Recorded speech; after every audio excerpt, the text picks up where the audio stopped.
क्या अब देश की राजनीति का केंद्र गौ माता बन गई है? पहले महाराष्ट्र में शिंदे सरकार ने गौ माता को राज्य माता का दर्जा दिया और अब असम के मुख्यमंत्री हेमंता बिस्वा शर्मा ने गौ माता की रक्षा का भार अपने हाथों में ले लिया है और ये ऐलान कर दिया है कि असम के सार्वजनिक स्थानों पर गौ मांस परोसने पर सजा दी जाएगी।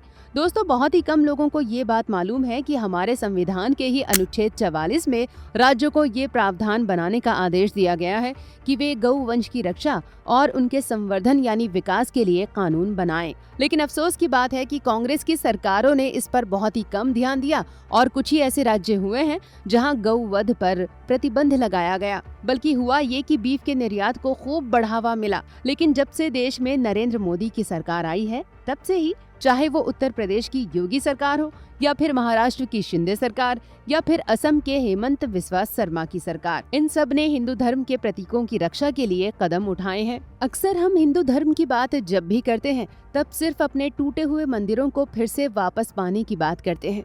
लेकिन हिंदू धर्म सिर्फ मंदिरों तक सीमित नहीं है, बल्कि हिंदू धर्म के प्रतीकों में गाय और गंगा का भी बहुत महत्व रहा है। हिंदू शास्त्रों में गाय को विश्व की माता कहा गया है। हमारे वेदों में गौ हत्या को इंसानों की हत्या से भी बड़ा पाप माना गया है। हिंदू धर्म के दो अवतारों भगवान श्री राम और भगवान श्री कृष्ण को गौ माताओं का रक्षक और भक्त बताया गया है। तुलसीदास जी ने तो श्री राम के चरित्र के बारे में रामचरितमानस में साफ साफ ये कहा है कि वे गौ द्विज धेनु देव हितकारी, कृपा सिंधु मानुष तनुधारी, यानी वे गौ ब्राह्मणों और देवताओं की रक्षा के लिए ही पृथ्वी पर अवतरित हुए हैं। भगवान श्री कृष्ण का तो सारा बचपन ही गायों के बीच में बीता है। लेकिन दोस्तों, जब से भारत में मुसलमानों का शासन शुरू हुआ तब से भारत में गौ हत्या और गौ मांस खाने का चलन देखा जाने लगा। मुगलों के काल में गौ रक्षा के लिए छत्रपति शिवाजी महाराज और वीर बुंदेला राजा छत्रसाल ने अपना जीवन समर्पित कर दिया था। लेकिन फिर भी आजाद भारत में जहाँ 80% से ज्यादा हिंदू रहते हैं, वो देश बीफ के निर्यात में दुनिया का नंबर 1 देश बन गया। लेकिन भाजपा सरकार ने धीरे धीरे ही सही मगर गौ वंश की रक्षा के लिए कदम उठाने शुरू कर दिए हैं। दोस्तों, अब असम में जहां 30% के करीब मुस्लिम आबादी है, वहां बांग्लादेश से गायों की तस्करी होती रही है। लेकिन अब हेमंत बिस्वा शर्मा ने ये ऐलान कर दिया है कि राज्य के किसी भी होटल, रेस्टोरेंट और सार्वजनिक स्थानों पर गौ मांस परोसना दंडनीय अपराध होगा।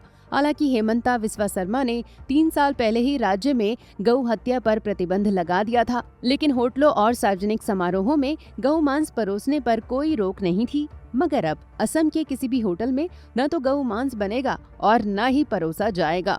यहाँ तक कि शादी विवाह के समारोह में भी अगर किसी बैंक्वेट हॉल या सार्वजनिक स्थान पर आयोजन किया जाता है तो वहाँ भी गौ मांस परोसना अपराध माना जाएगा। दोस्तों, गौ हत्या को रोकने के बावजूद भी जब असम में गौ मांस की बिक्री और खपत में ज्यादा कमी नहीं आई तो हेमंता बिस्वा शर्मा ने मंदिरों के आसपास के 5 किलोमीटर पर गौ मांस की बिक्री पर रोक लगा दी थी। इससे असम में गौ मांस की खपत में काफी कमी आई थी। इसके बाद अब असम के मुख्यमंत्री ने पूरे राज्य के ही पब्लिक प्लेसेस और होटलों में गौ मांस परोसने पर रोक लगाकर उन तुष्टीकरण करने वाले सेकुलरों के गैंग को बड़ा झटका दिया है, जो हिंदू भावनाओं को आहत करने के लिए गौवध के प्रतिबंध का विरोध करते रहे हैं। हेमंता बिस्वा ने इन सेकुलरों को ये भी चेतावनी दी है कि जिन्हें ये फैसला पसंद नहीं है वे पाकिस्तान जा सकते हैं। दोस्तों, आपको याद होगा कि साल 2020 में जब केरल सरकार ने पुलिस ट्रेनिंग देने वाली संस्था के खाने के मेन्यू से बीफ हटाने का फैसला किया था, तब कांग्रेस के केरल के नेताओं ने इसका जमकर विरोध किया था